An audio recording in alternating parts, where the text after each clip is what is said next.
Assalamualaikum warahmatullahi wabarakatuh. Kita berjumpa lagi pada video pembelajaran selanjutnya, yaitu pembelajaran 3, tema 1 selamatkan makhluk hidup, subtema 2 hewan sahabatku, masih pada kelas 6. Kita akan lanjutkan ya. Nah, nanti di sini diperhatikan, di sini nanti ini pembelajaran 3. Di sini ada seorang sedang makan ya. Dia berkata, ikan sangat bermanfaat bagi tubuh. Apabila tubuhmu sehat, kamu dapat mengikuti kegiatan dengan semangat. Sudahkah kamu makan hari ini? Nah, ini tidak perlu dijawab, cukup dijawab dalam hati pertanyaannya ini. Kita akan masuk ke sini, pembelajaran di sini. Ini ada pembelajaran nanti melempar tangkap bola. Jadi di sini ada pembelajaran melempar tangkap bola. Namun pada pembelajaran ini karena ini olahraga tidak kita praktekkan ya, tidak kita praktekkan. Kemudian menjelaskan cara perkembangbiakan ovipar dan vivipar, ini paling yang akan kita pelajari. Sama yang ini ya. Nah, ini mencatat ide pokok dan mencatatnya pada peta pikiran. Nanti peta pikirannya beda. Jadi di sini pada bagian pengetahuan kita tidak mempelajari ini, nanti biar diajarkan oleh guru olahraganya. Kita akan mempelajari ini saja. Perkembangbiakan ovipar, vivipar, dan ovovivipar, dan ide pokok. Jadi dalam kegiatannya nanti ada 2 materi yang khusus ya. Khusus kita pelajari. Jadi bukan 3 tapi 2. Berarti ini nanti tidak usah gitu ya. Kita akan lanjutkan ya. Pembukaannya kita lanjutkan. Nah ya, kita akan lanjutkan. Kita akan lanjutkan di sini. Kita akan lanjutkan. Nah, ini seperti kita katakan tadi, yang ini tidak usah. Ini karena lempar tangkap bola, kita tidak usah, lewati saja. Kita lewati. Masih lempar tangkap bola, ini masih pembelajaran olahraga. Nanti biar diajarkan beliau olahraganya, kita lewati bagian ini. Ini juga masih pada halaman 88. Nah, kita ini juga masih, maka kita silang di sini, kita tidak belajar ini. Kita akan pelajari yang bawahnya saja ya, yang bukan olahraga. Di sini ada tulisan, ayo berlatih. Kamu sudah banyak mengetahui jenis-jenis hewan dan perkembangbiakannya. Ya, betul ya. Jelaskan cara perkembangbiakan hewan ovipar, ovipar, vivipar, dan ovovivipar. Jadi di sini ada perintah. Perintahnya adalah jelaskan. Jelaskan apa? Jelaskan perkembangbiakan ovipar, vivipar. Nah, ovovivipar. Apa itu ovipar? Apa itu vivipar? Itu ovovivipar. Tuliskan dalam bentuk peta pikiran perkembangbiakan hewan. Tulisanmu harus memuat cara perkembangbiakan. Nah, ini cara perkembangbiakan, cara penjelasannya, ciri-ciri, tanda-tanda, dan contoh dengan detail, dengan perincian rata. Kamu harus dapat melengkapi dengan menempel gambar agar lebih menarik. Nah, ini kamu bisa cari gambar di koran, gambar hewan apa, gambar apa. Masih bingung ya? Bingung. Nanti saya jelaskan ya. Saya jelaskan. Gini maksudnya si soal itu begini. Maksudnya saya hapus dulu ya. Maksudnya itu begini. Saya beri contoh. Saya beri contoh di sini. Nah, ini perkembangbiakan hewan. Nah, di sini saya ganti misalnya tumbuhan ya, di sini saya ganti tumbuhan. Seret, ini hewannya saya ganti tumbuhan. Ini saya contohnya pakai tumbuhan supaya tidak sama. Warnanya tidak jelas ya. Jelas cuman ini karena ini merah, saya ganti dulu warnanya ya. Bentar. Saya tak ganti dulu supaya warnanya di sini jelas. Nah. Saya hapus dulu ini. Nah. Ini saya coret dulu yang ini. Saya coret. Nah, saya ganti tumbuhan ya. Nah, tumbuhan. Ini hanya untuk contoh. Saya pakai tumbuhan hanya untuk contoh. Ini contoh. Kalau kamu nanti tetap hewan, tetap hewan kamu ya. Kalau saya sebagai contoh ini pakai tumbuhan. Kenapa pakai tumbuhan? Supaya nanti tidak tumpuk dengan soal. Tidak tumpuk. Nah, saya merahkan lagi. Nah, bentar ya. Baik, di sini misalnya tumbuhan. Tumbuhan berkembang biak dengan cara misalnya cangkok. Nah, cangkok.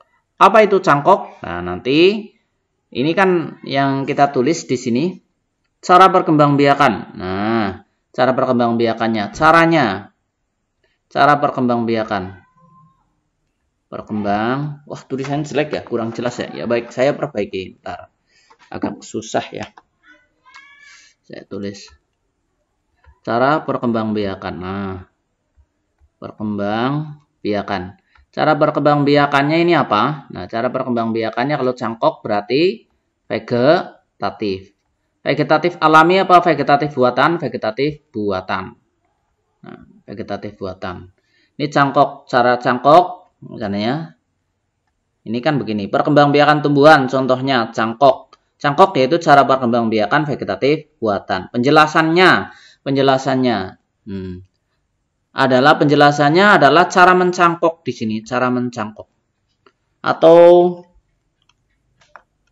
penjelasan mencangkok. Jadi di sini misalnya mencangkok adalah begitu ya. Mencangkok adalah boleh di sini adalah perkembangbiakan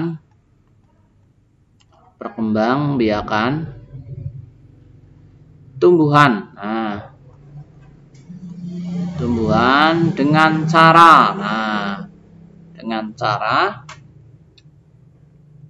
menumbuhkan akar pada bagian batang tumbuhan yang dikelupas. Wah tulisannya acak-acakan. Di mana ya menulisnya yang bagus ya? Saya hapus dulu ya. Dikelupas. Saya hapus dulu. Saya tulis di agak hapus semuanya.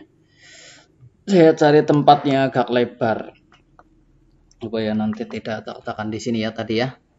Di sini saja. Oh iya di sini ya. Di sinilah. Misalnya saya cari di sini saja. Di sinilah ya.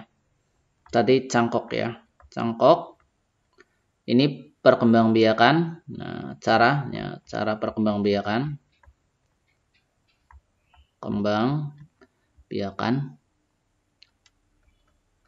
Biakan vegetatif alami ya. Tadi vegetatif alami. Terus caranya tadi mencangkok. Nah, udah ada.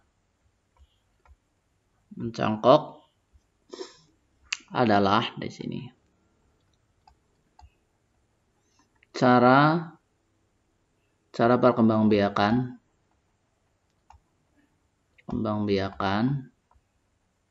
dengan menumbuhkan akar ya. Akar pada batang. Nah, tulisannya itu kurang jelas, enggak apa-apa ya. Karena agak susah nulisnya. Batang dengan mengelupas kulitnya, mengupas kulit kambium. Nah, kambium kemudian ditempeli. Jangan ditempel ya, dibungkus kemudian mengupas ini pennya. Kemudian diselubungi ya, namanya diselubungi. Selubungi media tanah agar akar tumbuh gitu. Setelah tumbuh di sini, batang dipotong lalu ditanam. Batang dipotong lalu ditanam ya.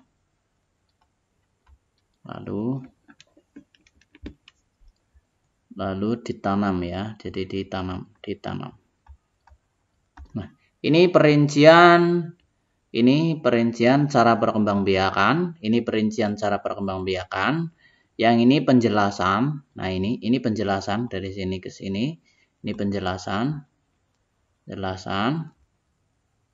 penjelasan. Kemudian ciri-ciri. Ciri-ciri adalah saya taruh di sini.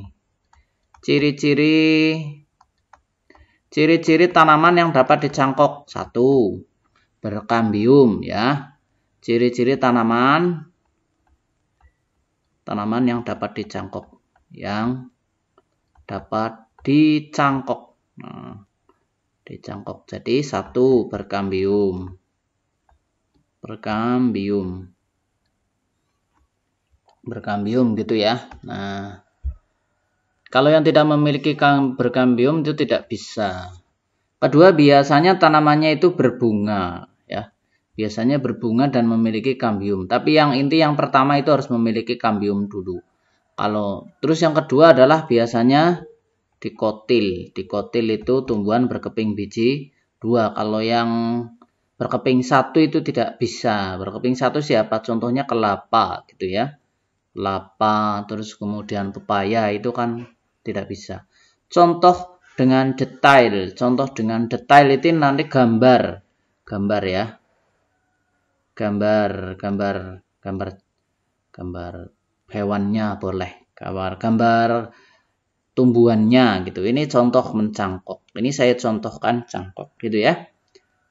Nah, jelas ini ya caranya, penjelasannya, ciri-ciri dan contoh.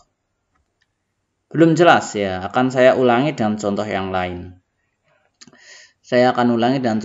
Nanti kalau ini masih bingung, ini videonya diulang.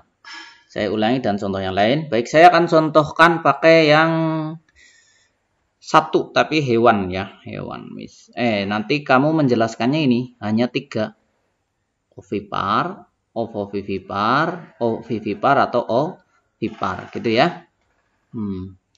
Jadi kamu 3 nanti itu 1, 2, 3, 4. Nah, nanti ini kok ada 4 ya. Nah, 4 yang keempat itu adalah ini nanti kamu cari. Nah, yang kamu jelaskan di sini adalah ovipar ya. Vivipar. Di sini ovovivipar. Silakan penjelasannya seperti tadi.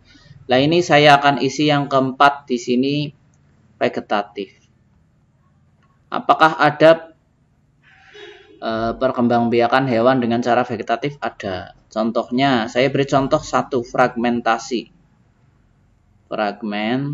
Fragmentasi itu adalah cara perkembangbiakan fragmentasi. Fragmentasi ini adalah penjelasannya ya, caranya ya. Cara hewan memotong tubuhnya sendiri. Motong tubuh.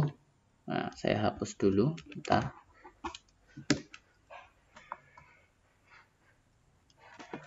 Memotong tubuh di sini, memotong tubuh. Kemudian tubuh tersebut akan menjadi hewan baru. Nah, contohnya begini. Ini misalnya, nah saya gambarnya kurang itu ya. Bentar. Nah, ini ada sejenis cacing. Ini namanya cacing planaria. Bentuknya seperti ini. Misalnya dia memotong tubuhnya 1, 2, 3. Jadi 3. Maka nanti bagian kepala, nah ke sini. Nanti kan kurang 2 ya. Nanti dia akan menambahkan bagian tubuh sendiri ini ya. Untuk menjadi hewan. Begitu juga yang tengah. Nanti dia akan menambah kepala sendiri. Sama ekor gitu ya. Sama ekor. Begitu juga bagian yang ekor. Nanti dia akan menumbuhkan bagian kepala sendiri gitu ya. Ini sama. Gitu. Jadi akan tumbuh jadi 3. Ini gambar ini diperlukan nih. Gambar ini diperlukan dalam penjelasan rinci ya. Ciri-cirinya. Ciri-ciri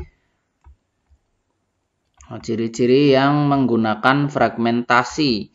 Ciri-ciri tumbuhan menggunakan fragmentasi. 1 adalah hewan tingkat rendah atau hewan tingkat rendah. Nah, tingkat rendah itu ciri-cirinya rendah.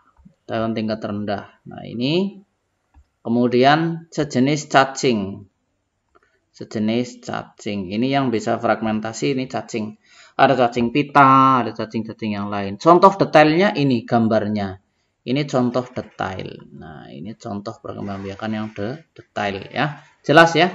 Ada cara perkembangbiakannya vegetatif. Cara perkembangbiakannya disebut fragmentasi. Vegetatif itu sebenarnya ada banyak, ada jenis fragmentasi, ada membelah diri, itu juga termasuk vegetatif ya, ada yang membelah diri juga.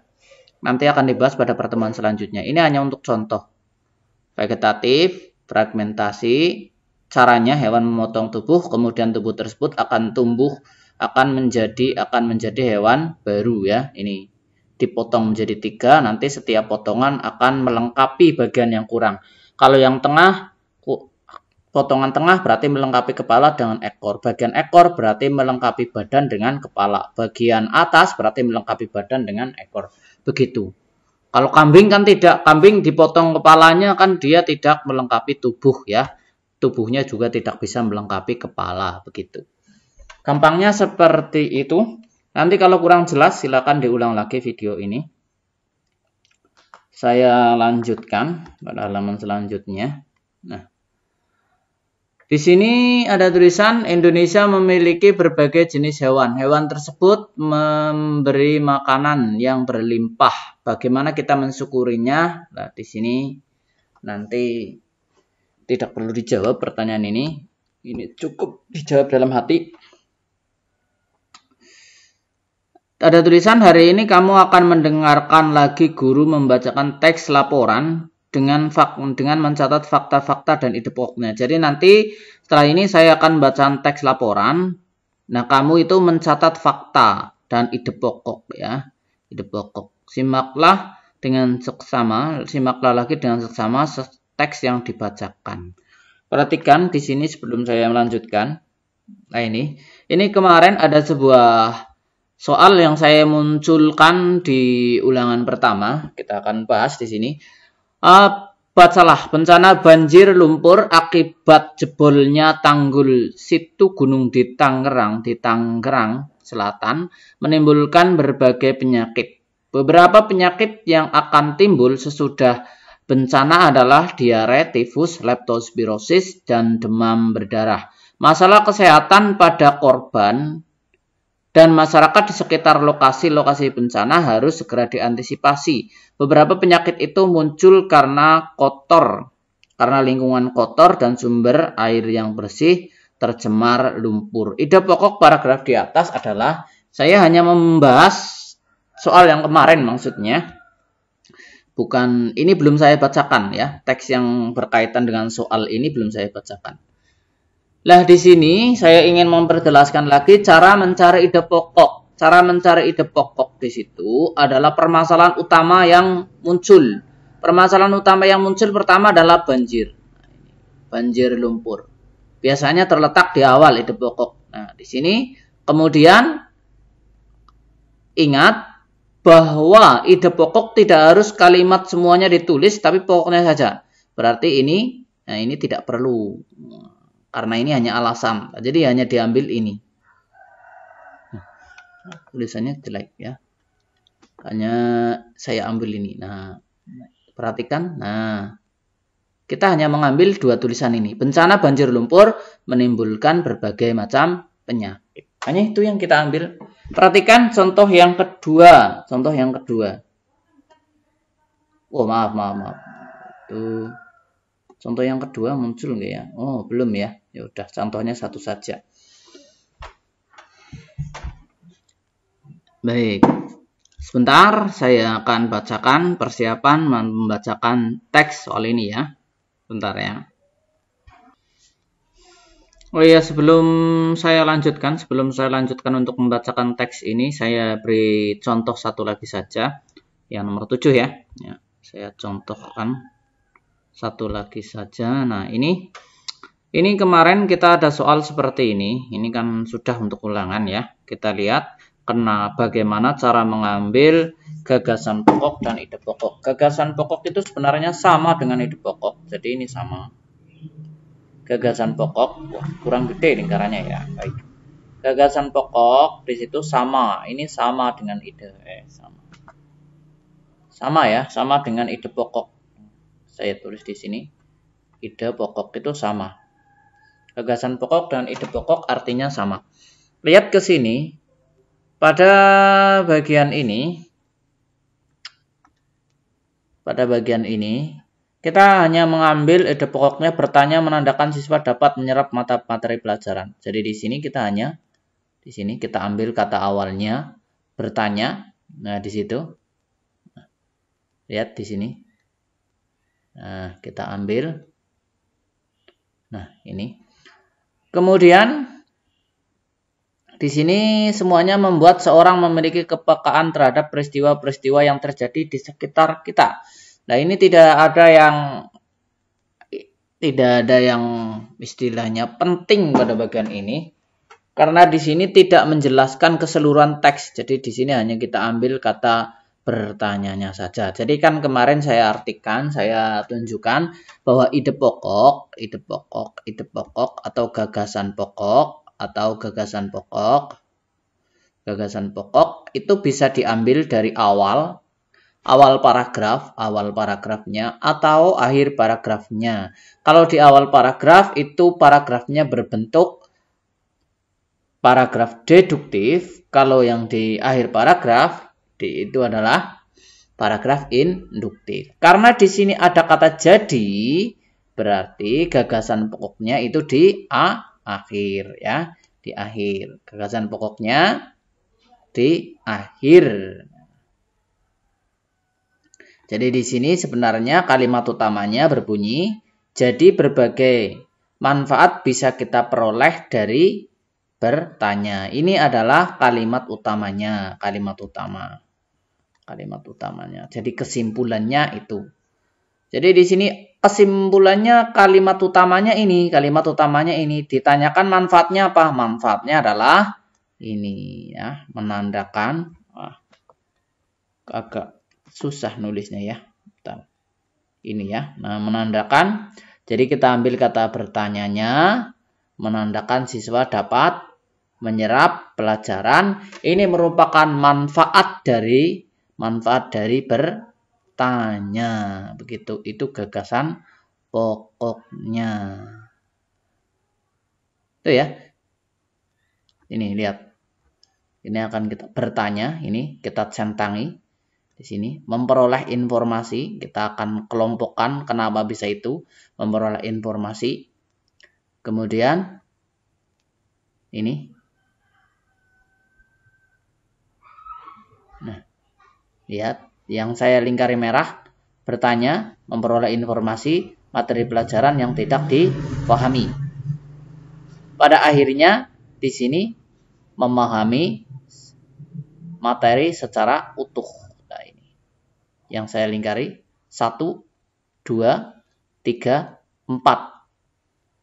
Bertanya untuk memperoleh informasi tentang materi pelajaran yang tidak difahami supaya memahami materi secara utuh. Itu kalau dirangkum kalimat ini menjadi ini. Bertanya menandakan siswa dapat menyerap materi pelajaran. Begitu.